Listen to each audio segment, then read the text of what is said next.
శారదా శారదాంభోజవదనావదనాంబుజే సర్వదా సర్వదాస్మాకం సన్నిధి సన్నిధిం క్రియాత్.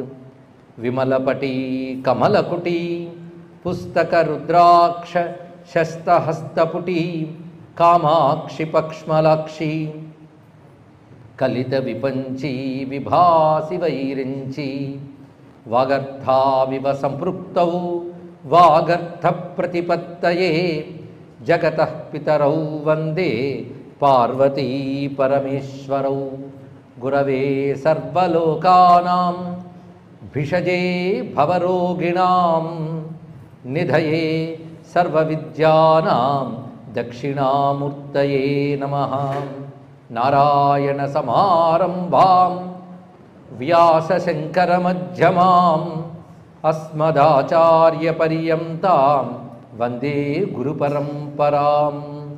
నారాయణం నమస్కృత్య నరం చైవ నరోత్తమం దేవీం సరస్వతీం వ్యాసం తతో జయముదీరయేత్. యజ్ఞేశ అచ్యుత గోవింద మాధవ అనంత కేశవ కృష్ణ విష్ణో హృషీకేశ వాసుదేవ నమోస్తుతే.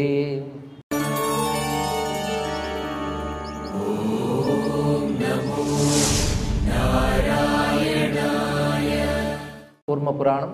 నారాయణుడు కూర్మ రూపయ్యై దేవతలకు ఋషులకు ఉపదేశించింది కనుక దీనికి కూర్మ పురాణం అని పేరు వచ్చినది. ఇది కూడా సనాతనమైన విద్యను ఉపదేశిస్తున్నానని చెప్పడానికై గత కల్పాల్లో ఇంద్రజుమ్నుడు అనేటువంటి ఒక విప్రోత్తమును ఉపదేశించినది. అతడు గత జన్మలో ఒక గొప్ప రాజు అయి ధర్మబద్ధంగా ఉంటూ నన్ను ఆరాధించిన కారణంగా తర్వాత శ్వేతద్వీపానికి వచ్చి దివ్యభోగములను అనుభవించి మళ్ళీ ఉత్తమమైన విప్రుడిగా పుట్టి గొప్ప యోగి అయ్యాడు. అతడి సాధనక ఫలంగా మహాలక్ష్మి అతడిని అనుగ్రహించింది. లక్ష్మీ అనుగ్రహం పొందిన తర్వాత నారాయణ అనుగ్రహం. నారాయణుడు ప్రత్యక్షమై ఉపదేశించిన జ్ఞానమే నారాయణ అనుగ్రహం. ఉపదేశం పరమాత్మ ఇచ్చాడు. ఉపదేశం అంటే వినడం మాత్రమే కాదు, ఆ జ్ఞాన అనుభవానికి రావడం. భగవంతుడి ఉపదేశం అనుభవ రూపేణ జ్ఞానాన్ని ఇస్తుంది.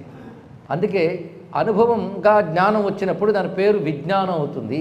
కానీ జ్ఞాన విజ్ఞానముల భేదం శంకరులు చెప్తూ శాస్త్రంలో చెప్పిన జ్ఞానం క్షుణ్ణంగా అవగతం చేసుకుంటే జ్ఞానం అంటారు, అది అనుభవానికి వస్తే విజ్ఞానం అంటారు అంటూ జ్ఞాన విజ్ఞాన యోగంలో ఆయన తెలియజేశారు.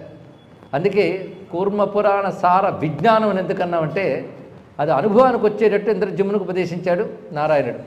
అది వినగానే దేవతలందరూ నువ్వు ఆ ఇంద్రజుమ్నుడికి ఏవి చెప్పావో అది మాకు చెప్పమని అడిగితే ఆ విజ్ఞానాన్ని నారాయణుడు ఉపదేశిస్తున్నాడు. కూర్మావతార అనంతరం చెప్పింది కనుక దీన్ని కూర్మ పురాణం అని సాక్షాత్ నారాయణుడు చెప్పినటువంటి జ్ఞానం. మహామాయని మహాలక్ష్మీ తత్వము నారాయణ తత్వము కూడా చెప్పబడుతూ జీవుడికి కావలసినటువంటి కర్మ భక్తి జ్ఞానము ఈ మూడింటి యొక్క చక్కటి సమన్వయాన్ని తెలియజేశాడు.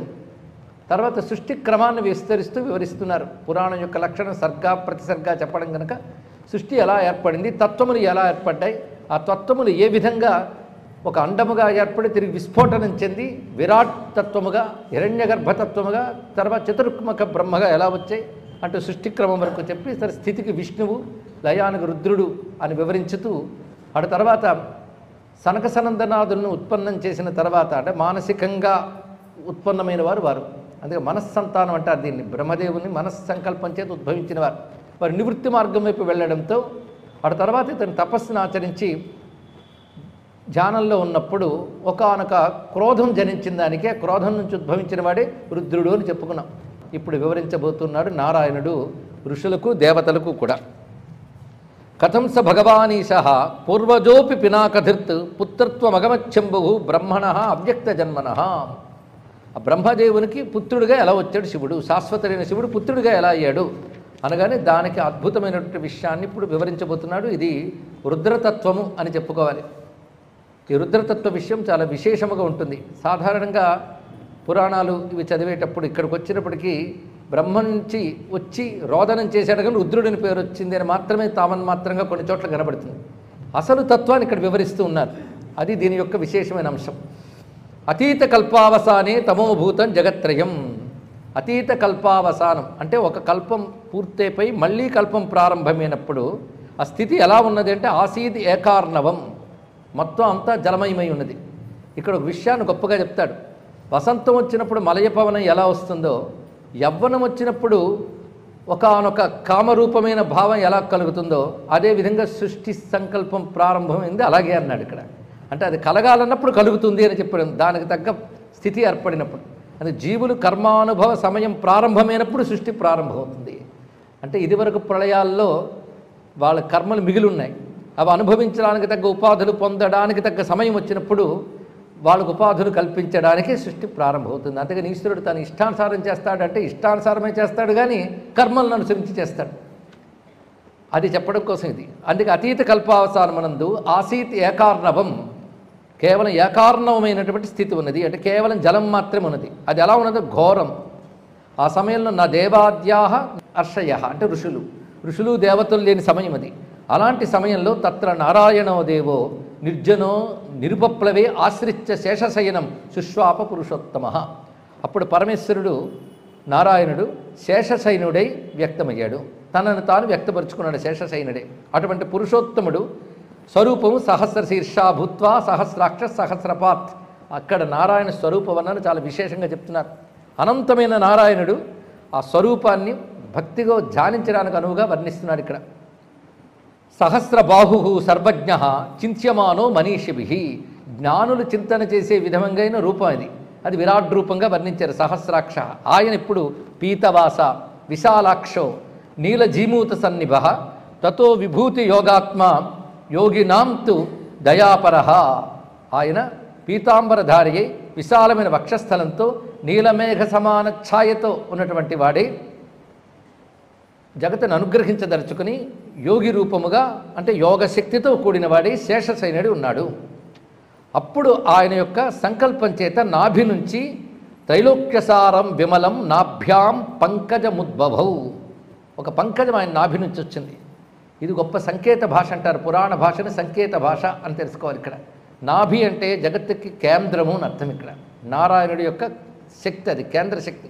అక్కడి నుంచి ఉత్పన్నమైనది పద్మం. ఆ పద్మం గురించి గొప్ప మాట అంటున్నాడు వ్యాసుడు. త్రైలోక్య సారం విమలం, ముల్లోకముల సారం ఆ పద్మం అన్నాడు ఇక్కడ. పద్మం అంటే వికసించింది, సృష్టి రూప వికసనం ఏర్పడుతున్నది. ముల్లోకాల యొక్క సారం ఆ పద్మముగా ఉన్నది. అది ఎంత ఉన్నదంటే శతయోజన విస్తీర్ణం తరుణాదిత్య సన్నిభం. 100 యోజనాల విస్తీర్ణంతో సూర్యకాంతి సమానముగా ఉన్నది, దివ్య గంధమయముగా ఉన్నది. అలాంటి భవ్యమైనటువంటి ఆ పద్మంపై హిరణ్య గర్భుడు వ్యక్తమయ్యాడు. చతుర్ముఖ బ్రహ్మ నారాయణ సంకల్పం చేత వ్యక్తమైనటువంటి వాడు. బహుకాలం అక్కడ ఉన్నటువంటి వాడే ఆ హిరణ్య గర్భుడు ఒక్కసారి అంతా పరిశీలించి నేను తప్ప మరొకటి లేదు కనుక నేను స్వయంభువుని అనుకున్నాడు ఆయన. అటువంటి వాడు ఒక్కసారి సంచారంలాగా వచ్చి చూసేటప్పటికల్లా నారాయణుడు ప్రత్యక్షమయ్యాడు. ఆయన కనబడ్డాడు. కనబడిన వెంటనే ఇతను ఎవడు, ఏకార్ణవంలో నిద్రలో ఉన్నటువంటి ఈయనెవడు అని ఆయన లేపి కూర్చోబెట్టి నువ్వెవరివి అని అడిగట్ట. అని ఒక చిన్న నవ్వు నవ్వి స్వామి చెప్తున్నటువంటి మాట, ప్రహస్య భగవాన్ బ్రహ్మ వేదనిధి ప్రభు ప్రత్యువాచ అంబుజాభాక్షం. ఆయన చెప్తున్నటువంటి మాట, మహాయోగీశ్వరం మాం వై జానీహి పురుషోత్తమం. నేను గొప్ప యోగీశ్వరుడును అంటే యోగశక్తి కలవాడును, పురుషోత్తముడును, నారాయణుడు అంటారు నన్ను, లోకములకు మూలమైనటువంటి వాడును అని. ఎందుకు నువ్వెవరు అన్నట్ట. ఎలా అడిగంటే జానన్నపి మహాయోగి, ఆయనకు తెలిసినప్పటికీ కూడా ఎవరివి అని అడిగితే ఒక్కసారి అహం విధాత ధాత స్వయంభూ ప్రపితామహ. నన్ను అందరికీ పెద్దవాడిని అంటారు. ధాత విధాత అన్నప్పుడు ధాత అంటే పోషించేవాడు, విధాత అంటే విధానం ఏర్పరచువాడు, సృష్టి యొక్క విధానాన్ని ఏర్పరిచేవాడిని నేను. పైగా మయ్యేవ సంస్థితం విశ్వం, ఈ సమస్త విశ్వము నాయందే ఉన్నది, నా నుంచే వ్యక్తమవుతుంది అనగానే విష్ణువు అవునా అయితే ఒక్కసారి నీలో విశ్వం ఎలా ఉందో నేను చూడనా అన్నాడు ఇక్కడ. సరే చూడన్నాడు. అప్పుడు విష్ణువు యోగశక్తితో బ్రహ్మలోపల ప్రవేశించి ఆయన యందు అపారమైన విశ్వాన్ని చూసేట. చూసి మళ్ళీ వెలికి వచ్చి అవనయ్య నీలో చాలా విశ్వం ఉన్నది, మరి నాలో ఏముందో చూస్తావా అన్నాడు. అనగానే బ్రహ్మదేవుడు ఆయనలో ప్రవేశించాడు. శ్రీపతే రుదరం భూయ ప్రవివేశు కుశధ్వజ. ఈ కుశధ్వజ, హిరణ్యగర్భ, ప్రజాపతి ఇవన్నీ కూడా బ్రహ్మదేవుని పేర్లు. ఆయన లోపల ప్రవేశించి ఆ లోపల నారాయణుడు లోపల ఉన్న అనేక లోకములు చూశాడు. తనలోనే ఉన్నాయనుకున్న లోకములు ఈయన ఉన్నాయి. ఇవి కొంచెం ఈయనలో కొన్ని లోకాలు, ఆయనలో కొన్ని లోకాలు ఉన్నాయన భావం. ఇది గమనించుకోవాల్సిన మరొక అంశం. ఒకే ఈశ్వరతత్వం బ్రహ్మ విష్ణు శివాత్మకమైనప్పుడు ఈశ్వరుని యందున్న సమస్త లోకములు వారిలో కూడా గోచరిస్తాయి. కానీ బ్రహ్మాను ఒక ఉపాధి తీసుకుని ఒక నామంతో ఉన్నప్పుడు తది అభిమానం ఏర్పడుతుంది. దానివల్ల కొంత తనను తాను తెలుసుకోలేని తత్వం ఏర్పడుతుంది. కొంచెం లోతైనటువంటి అంశములు ఇవి. ఇప్పుడు నారాయణలో అనేక విషయములు చూస్తున్నాడు, ఆశ్చర్యపోయాడు. చూసి మళ్ళీ వెలికొద్దాము అనుకుంటే నారాయణ అయితే ఇంతకు వెలికొచ్చాడు, ఈయన వెలికి రాలేకపోయాడు. నారాయణ చేసిన పని ఏమిటంటే తతో ద్వారాన్ని సర్వాన్ని పిహితాని మహాత్మన జనార్దనేనా, అన్ని ద్వారములు మూసేశాడు ఆయన. పైగా నారాయణలో ప్రవేశించినప్పుడు పైకి వెళదాం, నారాయణ యందు పై స్థితిని చూద్దామంటే వల్ల కాలేదు ఆయనకి. ఆఖరికి ఒక్క చోట మాత్రం అవకాశం ఇచ్చాడు నారాయణుడు. మళ్ళీ నాభి దగ్గరకు వచ్చి నాభి నాళల నుంచి వచ్చి మళ్ళీ పద్మంలోనే వ్యక్తమయ్యాడు ఆయన. ఇక్కడ చూసి ఆశ్చర్యపోయాడు. ఈ ద్వారం ఇచ్చాడు కానీ అంతా మూసేశాడు. తర్వాత నారాయణుడు అడిగాడు, ఏంటి ఆయన సంగతి అని. నువ్వు మొత్తం మూసి పెట్టేశావు నన్ను, ఇదేమైనా బాగుందా అంటే, నా మాత్సర్యాభియోగైన ద్వారాన్ని పీతానిమే, నేను మాత్సర్యంతో పనిచేయలేదు సుమా, కింటు లీలార్థమేవేతం, నేను చేసింది లీలగా చేశానంతే. నత్వాం బాధితుమిచ్చయ, నేను బాధ పెట్టాలని నాకేం కోరిక లేదు, కానీ నువ్వు ఎక్కడి నుంచి వ్యక్తమయ్యావో మళ్ళీ నీకు తెలియజేయడానికి చేశాను. నా నుంచి వచ్చి సృష్టి చేయాలని సంకల్పం, సృష్టికి మూలతత్వం అంతా పద్మంలా విచ్చుకుంటే అందులో నువ్వు వ్యక్తమయ్యావు. అందుకే నా నుంచి వచ్చిన వాడి కారణంగా అస్మాచ్చ కారణాత్ బ్రహ్మన్ పుత్రో భవతు మే భవాన్, నువ్వు నాకు పుత్రుడివి. నీకు మరొక పేరు వస్తుంది, పద్మయోని ఇతి ఖ్యాతః మత్ప్రియార్థం జగన్మయ, నువ్వు పద్మయోని అవుతావు. నువ్వు ఇంత చేయగలిగేవంటే చేయగలిగే విశ్వం నీలో అంతర్గతంగా ఉన్నది, అది నువ్వు నాకు చూపించావు అనగానే వెంటనే అవునైనా నువ్వు సర్వేశ్వరుడివి నమస్కారం చేశాడు. గొప్ప మాట అంటున్నాడు బ్రహ్మదేవుడు, భవాన్ సర్వాత్మకో అనంతః సర్వేషాం పరమేశ్వర సర్వభూతాంతరాత్మా వై పరం బ్రహ్మ సనాతనం, నువ్వు సర్వాత్మకుడువు, అందరికీ పరమేశ్వరుడు. నువ్వెలా పరమేశ్వరుడు, అహం వై సర్వలోకానాం ఆత్మ లోకో మహేశ్వర, నేను కూడా అందరికీ ఆత్మగా ఉన్నటువంటి వాడినే, నేను మహేశ్వరునే. మన్మయం సర్వమే వేదం, ఇదంతా నామయమై ఉన్నది కనుక నువ్వు పరమేశ్వరుడివే, నేను పరమేశ్వరుడినే ఒప్పుకుంటున్నా. అయితే మన ఇద్దరం తప్ప మరొక తత్వం లేదు సుమా, ఇది అంటున్నాడు ఇక్కడ. నా అవాభ్యాం విద్యతే హ్యన్యో లోకానాం పరమేశ్వర, మన ఇద్దరం తప్ప మరొక తత్వము లోకంలో లేదు. కానీ పరమేశ్వర అంటే మన ఇద్దరమే. ఇది ఇద్దరు పరమేశ్వరులు ఉంటారా, ఇది పెద్ద ప్రశ్న.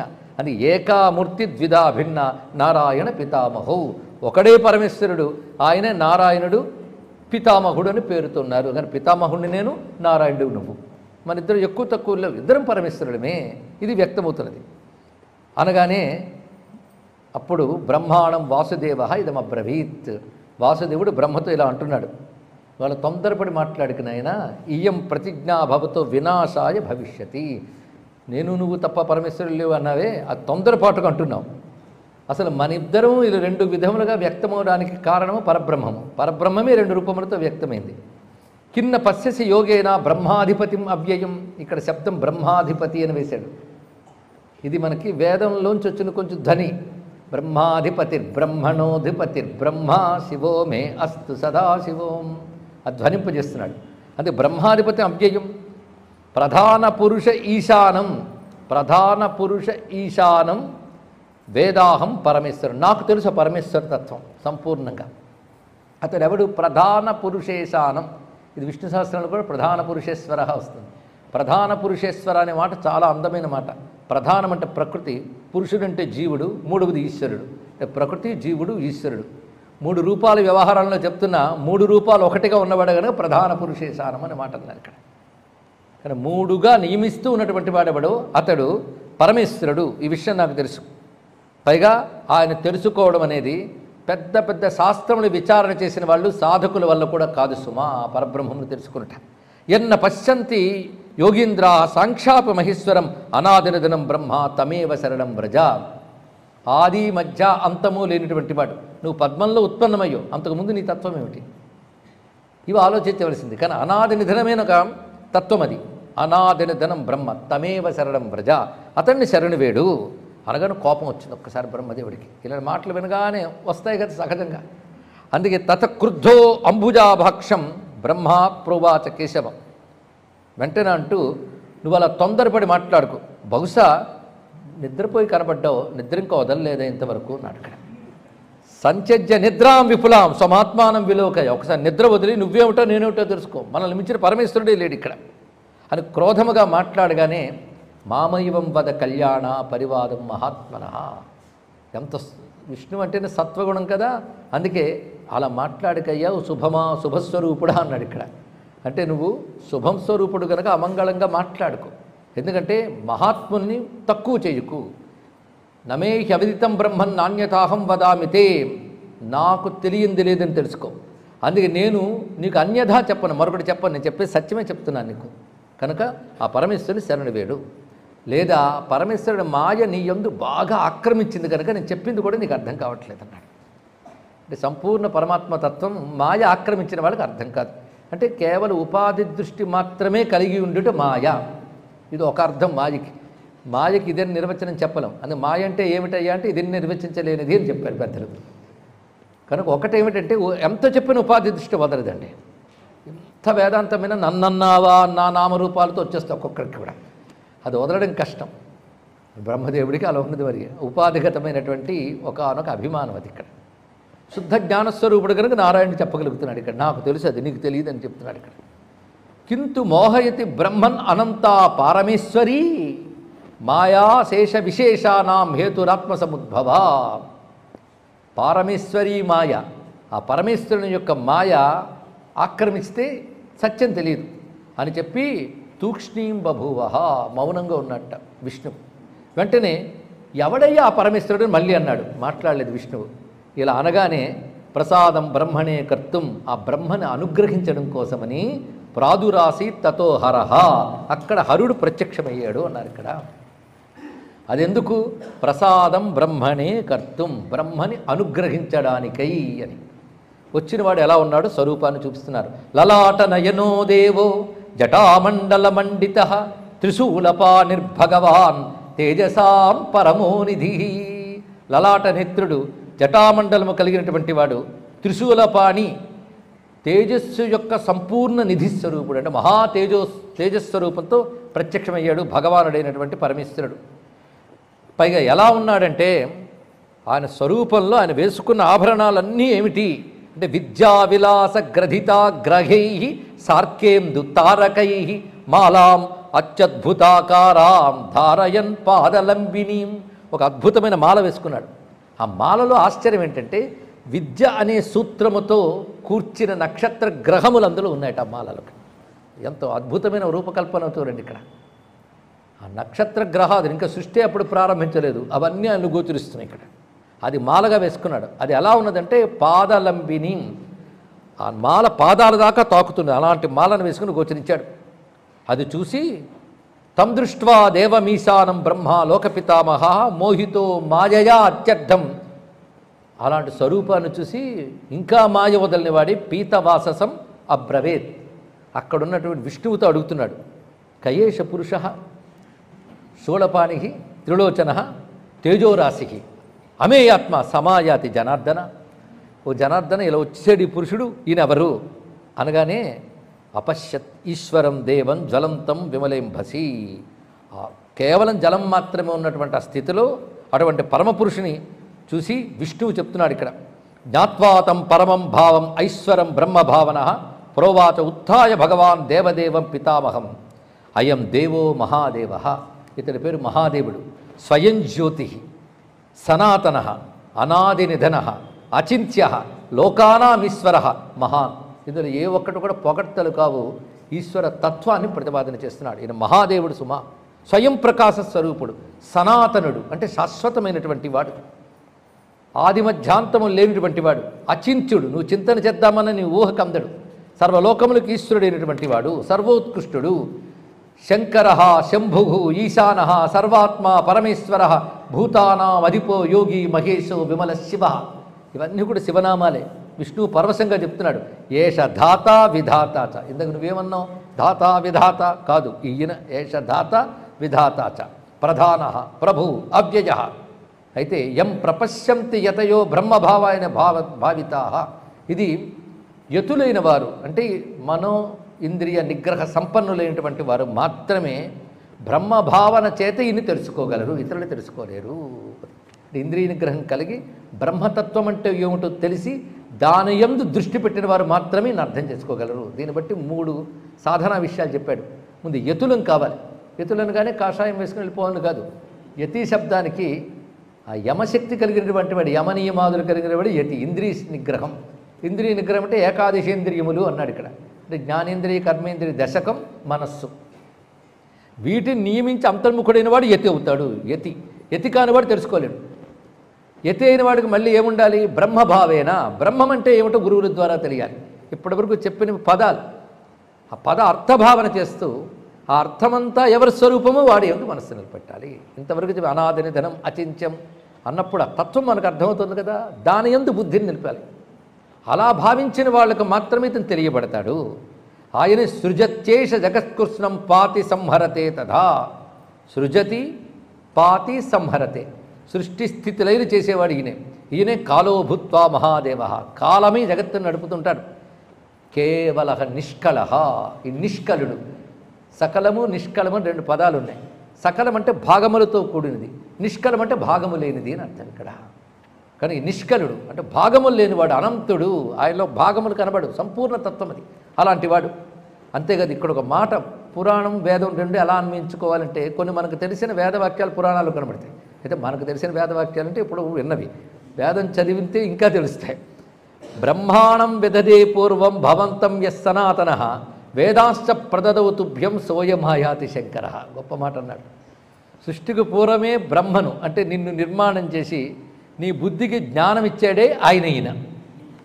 ఆ పదాలు చెప్పినప్పుడు బ్రహ్మాణం విదదే పూర్వం వేదాశ్చ ప్రదదౌ అనగానే యో బ్రహ్మాణం విదధాతి పూర్వం యోగి వేదాహ ప్రహిణోహి తస్మై తగం హి దేవం ఆత్మబుద్ధి ప్రకాశం ముముక్షుర్వై శరణమహం ప్రపంచే అని వేదమంత్రం అందులో ఉంది.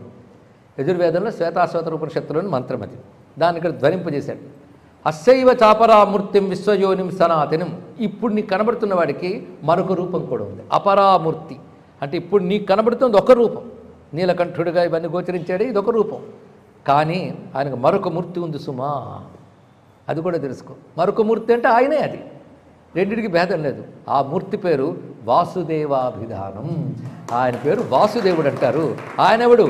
మామవేహి ప్రపితామహ, నన్ను అంటే ఆయన మూర్తినే నేను. ఇది తెలుసుకో ఇక్కడ. కిన్న పశ్యసి యోగేశం బ్రహ్మాధిపతిం అవ్యయం. అలాంటి యోగేశ్వరుణ్ణి నువ్వు తెలుసుకోలేపుతున్నావేంటి? పైగా బ్రహ్మాధిపతి, మళ్ళీ బ్రహ్మాధిపతి అని శబ్దం వేశాడు. బ్రహ్మాధిపతిం అవ్యయం, బ్రహ్మాధిపతి బ్రహ్మణోధిపతి. ఆ శబ్దం ఇక్కడ ధ్వనింపజేశాడు. ఇక్కడ బ్రహ్మాధిపతి అయినటువంటి ఆయన గురించి తెలియదా? బ్రహ్మాధిపతి అంటే వేదములకు పతి అయినటువంటి వాడు. అంటే నీ బుద్ధికి వేదం అనే జ్ఞానం ఉండడం వల్ల నువ్వు గొప్పవాడు అయ్యో. ఆ జ్ఞానం నీ బుద్ధికి ఇచ్చినవాడు ఆయన ఇక్కడ. అందుకే బ్రహ్మకే వేద జ్ఞానాన్ని ఇచ్చిన పరమేశ్వరుణ్ణి నేనెందుకు ఆశ్రయిస్తున్నా అంటే నా బుద్ధికి ఆత్మజ్ఞానం ఇమ్మని ఆశ్రయిస్తున్నానని ఆ మంత్రానికి అర్థం అంటే ఇక్కడ. ఓం నమో